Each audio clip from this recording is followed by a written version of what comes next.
Caroline, founder of Equitopia. In our exploration into the biomechanics of horse and rider and the factors that influence the various outcomes, in this video we talk briefly about bridles.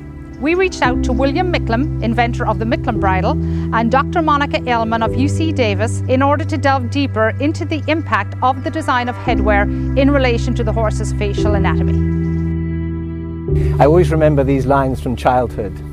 This oss wasn't born to tread the earth. He took natural to the air, and every time he went aloft, he tried to leave me there.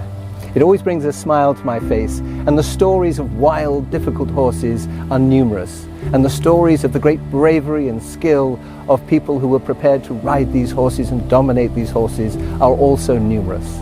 It's not true to say that most horses are wild. Most horses are compliant. Most horses are very willing to work with human beings. And there is a reason why so many horses are badly behaved, and that is because they're in discomfort or in pain. And the most common cause of pain and discomfort is in their headwear, in their bridles, in their nosebands, and in their bits. And it's also because there is this philosophy that we need our horses to submit. We need to have submission, when I would use the word acceptance instead. It's important to look at the skull of the horse. The first area which I think more people know about is the sensitivities at the poll, or the top of the head. This is very close to the brain. This is where all of the nerves originate. The poll could be sensitive because there are nerves innervating all the skin in the horse, especially on the back of the head. And there's also the attachment of the nuchal ligament into the nuchal crest. And if there's a lot of pressure in that area, it could be a source of pain, because again, it puts pressure into the attachment and into the bone. Now, it is possible just with a pen to put pressure on the top of a horse's head and make it move the head and neck dramatically down, or even lie down. You have one of the branches of the trigeminal nerve, you have the facial nerves, and you have the glossopharyngeal nerve, which are all having an effect. There are certain nerves that we need to be just careful. For example, one of them is the facial nerve and also the trigeminal nerve, because those can tend to go more superficial through the skin. So if there's a lot of pressure in certain areas, could certainly be a source of pain. If inappropriate bridle, certainly can cause pain. If you are thinking of making your horse comfortable, you have to avoid putting extra pressure on these nerves. Something totally fascinating. As I put my fingers down there, you can see that the top jaw is wider than the bottom jaw. But you don't really notice this until you separate the top jaw and the bottom jaw, and you can see the considerable difference in the width of the two jaws. This is the horse designed for eating in this fashion. What this means is we then strap a noseband on here, and worst of all, some people put it very tightly there, and the sensitive tissue on the inside of the mouth is squashed between the noseband on the outside and the protruding molar teeth on the inside, which is why many people rasp the teeth and rasp the teeth and rasp the teeth. But even with rasping the teeth, you will find that you will still cause problems with the cheeks on the inside. Cranked up nosebands in the normal position are extremely uncomfortable for a horse. You have these two holes either side. Out of these two holes comes the infraorbital nerve. And that infraorbital nerve has very important functions, sensory to the face and especially to all the area of the muscle.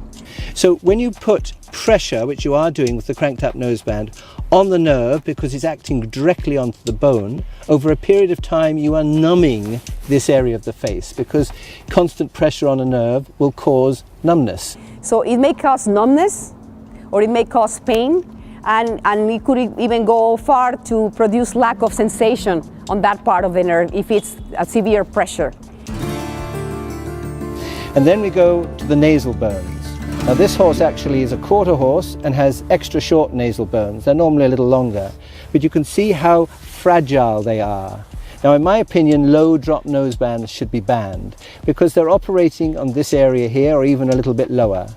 And when I first started out on this journey of trying to make a horse more comfortable, I became aware that so many skulls have fractures in this area here. So there is a tendency to have these drop nose bands that are very low, and again I think that they're just cruel. I wanted you to take a close look at the bars of the mouth, and you can see that they are rather like a knife edge. The tongue sits on top of the bars of the mouth, and then the bit sits on top of the tongue. So people talk a lot about the pressure on the tongue from the bit, from the front, but what they should be concerned on is underneath the tongue are the bars of the mouth. And as you put pressure on the tongue because of the bit, and the tongue squashes down on these sharp bits here, the horse gets uncomfortable, so they start lifting the tongue or even get the tongue over the bit. And of course, once they get the tongue over the bit, they're even more uncomfortable because the little delicate tissue on top of the bars of the mouth gets damaged. This is why the most popular bit in the world is a 3-ring snaffle, which is a type of gag which is trying to lift the bit up. But as you lift the bit up, what you do, but you throw the bit into the first molar on the bottom jaw and the upper jaw. And you again can make the horse very uncomfortable because of that. So overcoming the 5 main areas of discomfort or pain. 1 shaped and widened headpiece with no narrow noseband strap going underneath it. So it's just a single unit. And then very important, as we come here, it stays narrow. Now a number of people are making widened headpieces here, but all they're doing is forcing the bridle forwards and pushing it into the horse's ears. Number 2, there is no pressure on the molar teeth. I can, with 1 finger either side, you can just move the bridle out. So there's no inward pressure and no problem with the protruding molar teeth here. As regards the infraorbital nerve, you can see that we again are avoiding that area. And once again, we can move the bridle out, there's no inward pressure there. As regards the sensitive nose bones, the front of the nose fits above the sensitive nose bones, so it's well clear. You have the cavesson noseband or flash noseband in that typical position.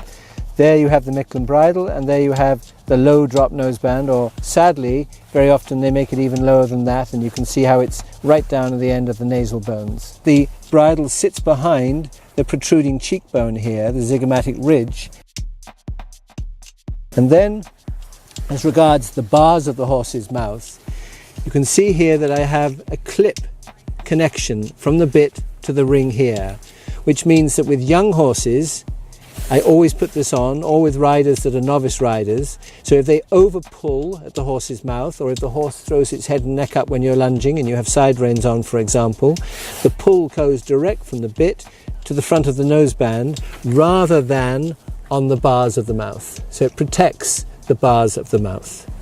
In light of the sensitivity of the facial nerves and bones, it is important that all headwear be adjusted for the comfort and welfare of the horse. At Equitopia, we use the taper gauge researched and designed by the International Society for Equitation Science.